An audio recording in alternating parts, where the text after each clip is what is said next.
How to install Audiate?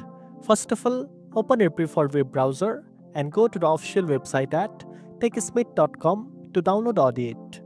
Once the site loads, hover over the Products tab and select Audiate. Then click on Start Free Trial. Next, click on Download Win for Windows. The download will start automatically. After the download is complete, open the installation file by double-clicking it. This will launch the setup wizard, which will guide you through the installation process. Follow the on-screen instructions carefully. The installation will then begin and may take a few moments depending on your system speed.